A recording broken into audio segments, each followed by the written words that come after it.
ফের শিরোনামে মুর্শিদাবাদের ভরতপুরের তৃণমূল বিধায়ক হুমায়ুন কবির। বাবরি মসজিদ প্রসঙ্গে বিতর্কিত মন্তব্যের জেরে দল থেকে বহিষ্কৃত হলেন হুমায়ুন।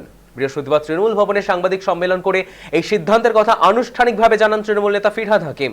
পাশাপাশি তৃণমূল কংগ্রেস তার সঙ্গে আর কোনো রকম সম্পর্ক রাখছে না বলেও স্পষ্ট বার্তা দেন ফিরহাদ। সাসপেন্ড হওয়ার ঠিক পরই মুখ্যমন্ত্রীর সভা থেকে বেরোনোর সময় সাংবাদিকদের মুখোমুখি হন হুমায়ুন কবির। তবে দলীয় সিদ্ধান্ত নিয়ে সংবাদ মাধ্যমের সামনে এক রাশ ক্ষোভ উগরে দেন তিনি।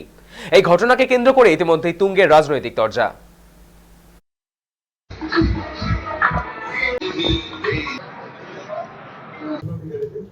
আমাদের সিদ্ধান্ত হচ্ছে হুমায়ুন আমাদের যে শৃঙ্খলা রক্ষা কমিটি এর আগে 3 বার আমরা ওনাকে সতর্ক করেছিলাম।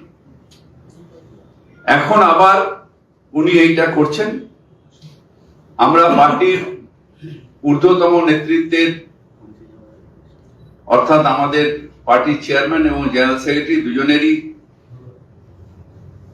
মতামত নিয়ে আমরা হুমায়ুন কবিরকে সাসপেন্ড করছি।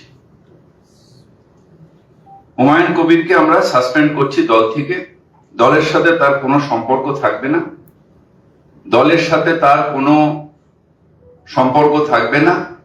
তার কারণ যারা ধর্ম নিয়ে রাজনীতি করে, ডিভিশনাল পলিটিক্স করে, মানে ধর্ম নিয়ে মানে ডিভিশন ভাগ করার চেষ্টা করে, তাদের সাথে দল কোনো সম্পর্ক রাখবে না।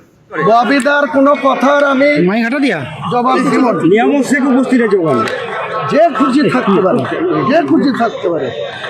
তার জন্য আমার আপনার পড়শি বিধায়ক পাশে দাঁড়িয়ে আছে, আমাকে সাসপেন্ড করেছে। আপনাদের মধ্যে শুনলাম এর আগেও 2015 সালে 25শে ফেব্রুয়ারি একইভাবে তৎকালীন মহাসচিব পার্থ চট্টোপাধ্যায় বন্যা নোটিশে আমাকে 6 বছরের